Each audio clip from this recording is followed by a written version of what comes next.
Hi everyone, my name's John. Welcome back to my channel. And today is April 1st of 2025. It's the first day of the second quarter of Historathon 2025.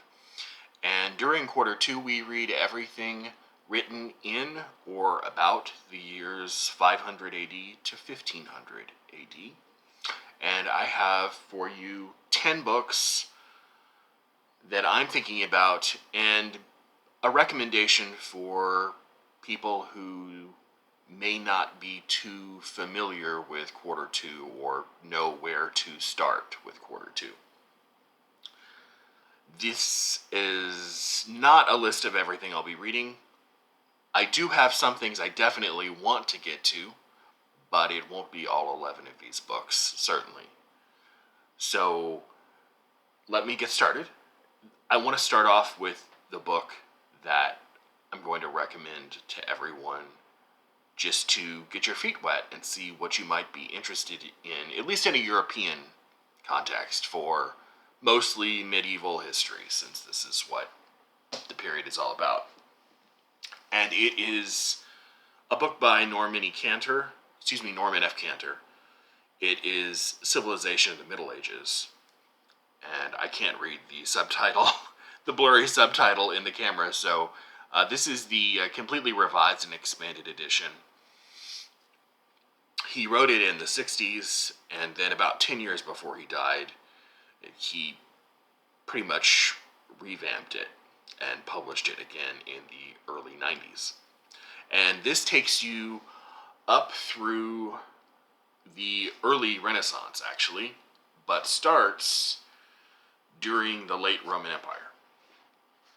So you see, it's not just the high Middle Ages or the Middle Ages. It is from late Roman Empire all the way through, I think, goes up through 13th, 14th century, something like that.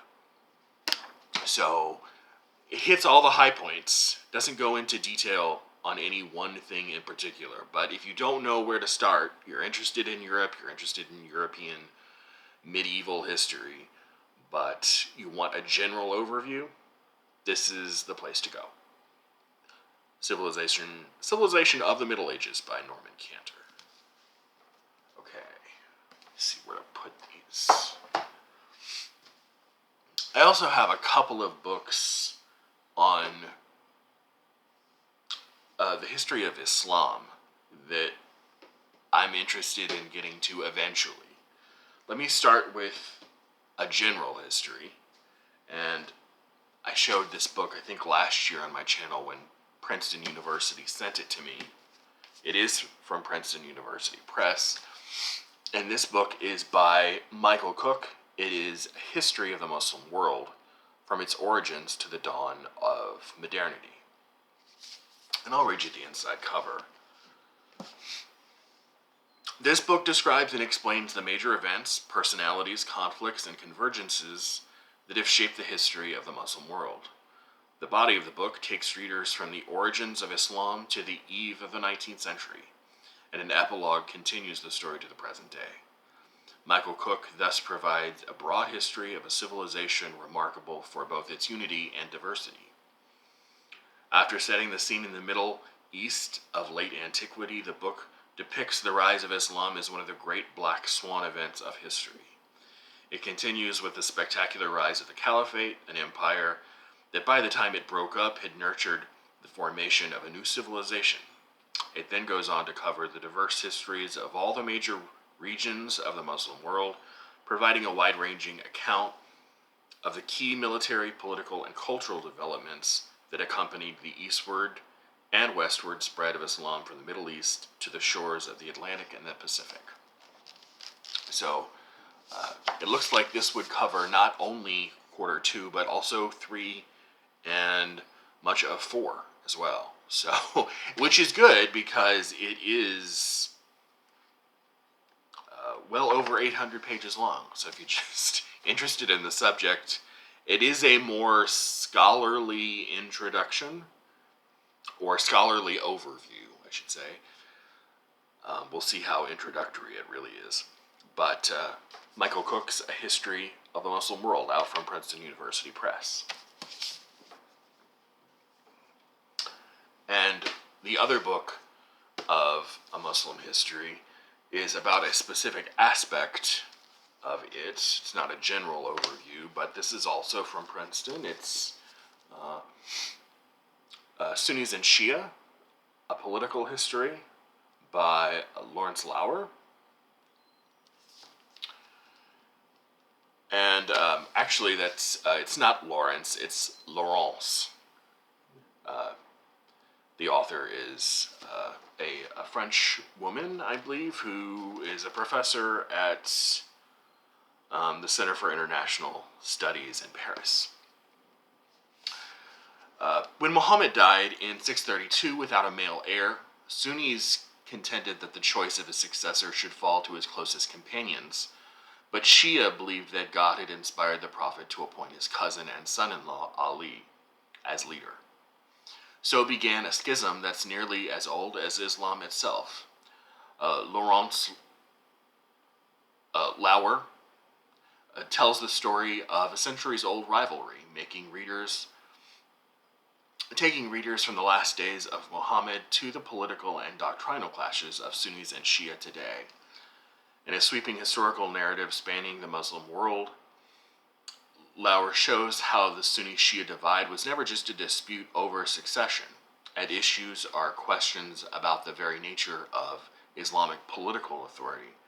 She challenges the widespread perception of Sunni and Shia as bitter enemies who are perpetually at war with each other, demonstrating how they have coexisted peacefully at various periods throughout the history of Islam. Lauer traces how sectarian tensions have been inflamed or calmed, depending on the political contingencies of the moment, whether to consolidate the rules of elites, assert clerical control over the state, or defy the powers that be. So this compelling and accessible book also examines the diverse regional contexts of the Sunni-Shia divide, examining how it shapes societies and politics in countries such as Iraq, Pakistan, Saudi Arabia, Iran, Yemen, and Lebanon. So the history of a very sort of specific event in Islamic history, the Sunni-Shia divide. Two books I definitely will be getting to. They are both from Yale University Press, and they're both by the same author, too. One is one that we've batted around in our little group on Discord. I guess it may still be a possibility, maybe. This is Matilda, Empress, Queen, Emperor by Catherine Hanley. And this is the story of the woman who should have been the first Queen of England, but had it stolen from her by her cousin, Stephen of Blois. After her father, Henry I, died, he intended her to be queen, but she didn't become queen. And like I said, she and her cousin fought a decades-long battle over it, which we know as the Anarchy, and this is her biography. And then the other book I have by Catherine Hanley is called Two Houses, Two Kingdoms, A History of France and England, 1100 to 1300. And this is about the Capetian dynasty in France and the Angevins in England. The 12th and 13th centuries were a time of personal monarchy, when the close bonds and petty feuding of kings and queens could change the course of history. Catherine Hanley traces the great clashes and occasional friendships of the Capetians of France and the Angevins of England as they waged war, made peace, and intermarried. Drawing out strong personalities and complex family ties, and highlighting the influential role of women in the two dynasties, Hanley shows how the mingling and infighting of rivals and relatives shaped an entire era. And this will be great because Plantagenet / Angevin history is something I'm somewhat familiar with because I've read many books on it. A few dozen. But on the French side, across the channel, my knowledge of French medieval history of this time period is nearly non-existent. So this will be a nice introduction to it.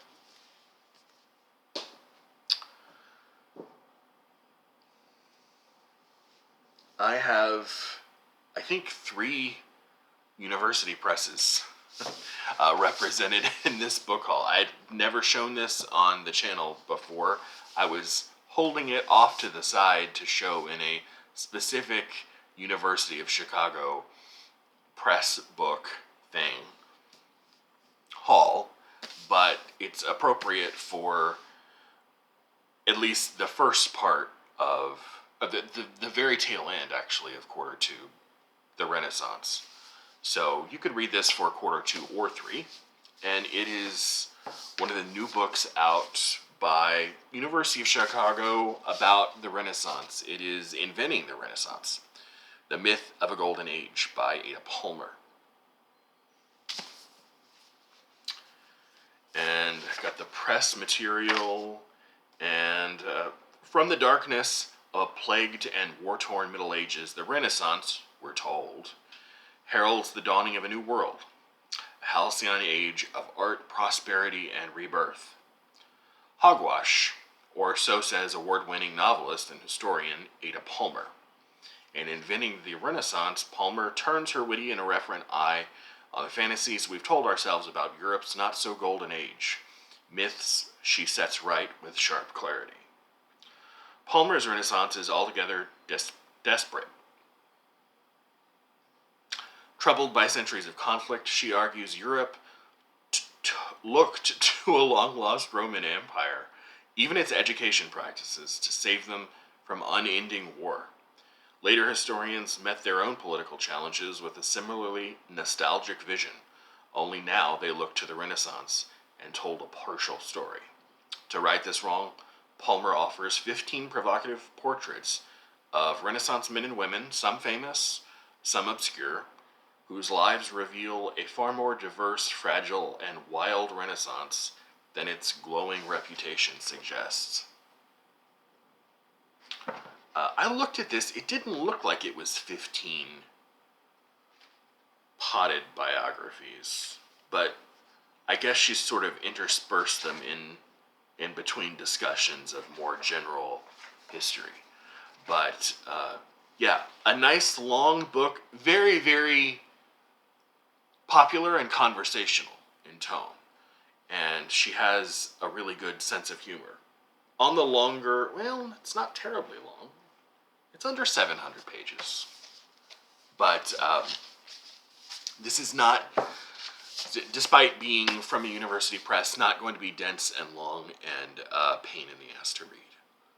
So, Inventing the Renaissance, out from University of Chicago. I always like to include at least 1 or 2 primary sources. I think I just have 1 this time. Yeah, 1. And it is something I'd like to eventually read. It may or may not happen in the next 3 months. But this is The Venerable Bede's Ecclesiastical History of the English People. And this tells the story of the conversion process of the Anglo-Saxons. Up through, well, starting with Julius Caesar. I think he starts around that time and comes up through around when he finishes writing the book, which is around 1630 or so. So it takes you up through the early 7th century. And it's all about the conversion process. You get a lot of lives of saint in hagiographic material. There's some stuff on St. Cuthbert, who is also a major figure in Godric, whom I mentioned in my Friday Reads video. Cuthbert has a lot to do with, at least in the novel, Godric's conversion to Christianity. So there's The Venerable Bede.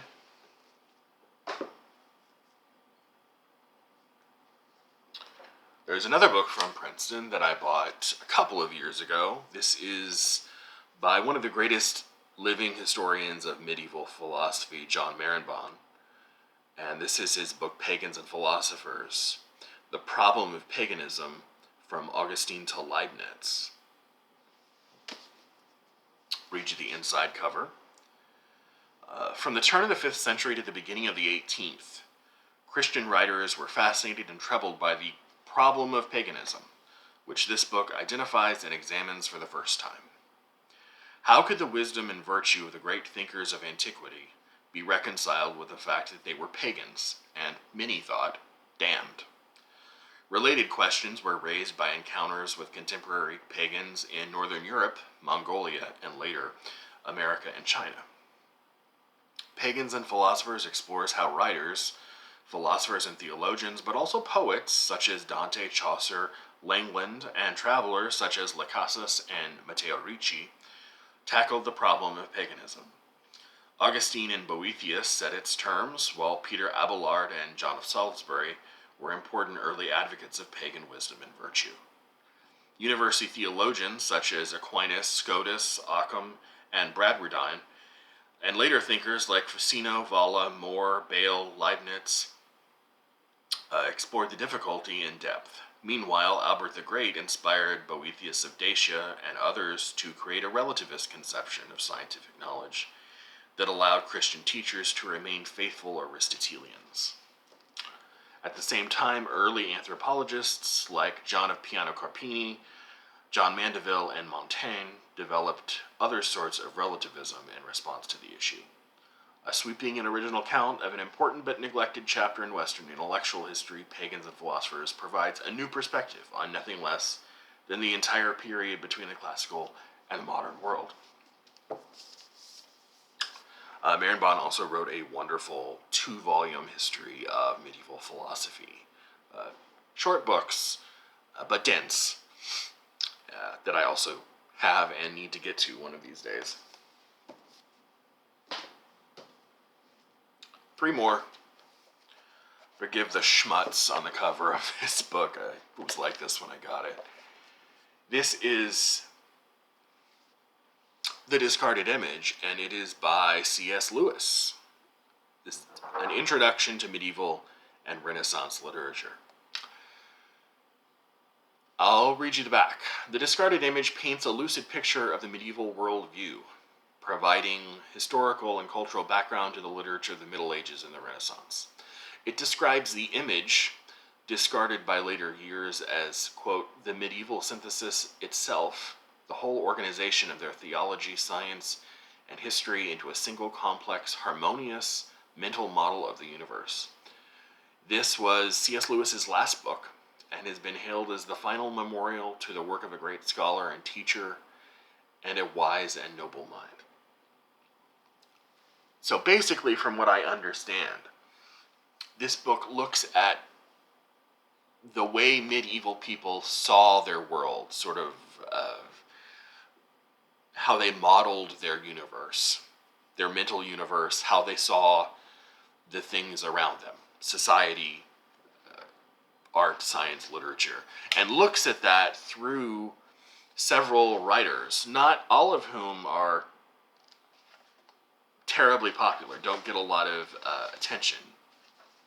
And those include, I'll just read some of them, Statius, Apuleius, and Apuleius is De Deo Socrates. He also talks about Pseudo-Dionysius, Macrobius, Chalcidius, and Boethius. Of course, Boethius is relatively well known, but some of the others aren't. And just looks at them and looks at that sort of medieval cosmology, how they saw and interpreted their universe. This is the Norman Conquest, the Battle of Hastings, and the fall of Anglo-Saxon England by Mark Morris. This is just a general history of the Norman Conquest, one I've heard good things about. An upstart French duke who sets out to conquer the most powerful and unified kingdom in Christendom. An invasion force on the scale not seen since the days of the Romans. one of the bloodiest and most decisive battles ever fought. Assessing the original evidence at every turn, Mark Morris goes beyond the familiar outline to explain why England was at once so powerful and yet so vulnerable to William the Conqueror's attack. Why the Normans, in some respects less sophisticated, possessed the military cutting edge. How William's hopes of a united Anglo-Norman realm unraveled, dashed by English rebellions, Viking invasions, and the insatiable demands of his fellow conquerors. I think the only other book I've read about 1066 in particular was, what is his name? Hogarth. He wrote a book called 1066. It's maybe 100 pages long. And I remember that being really good.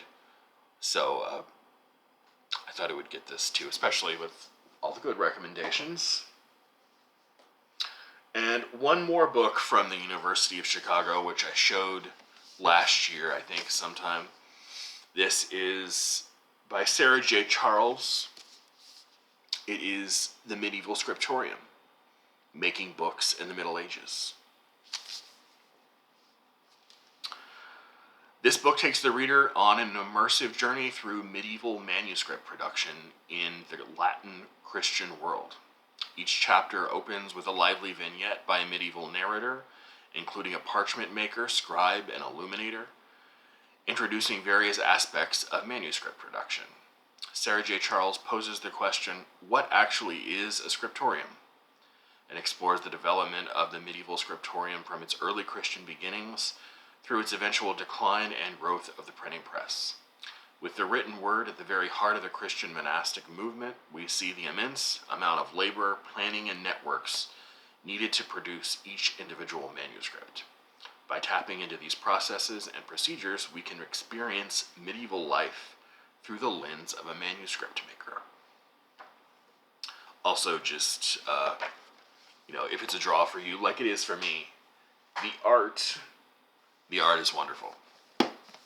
But, the history of book and manuscript production is something I could afford to learn more about. So, the Medieval Scriptorium from the University of Chicago.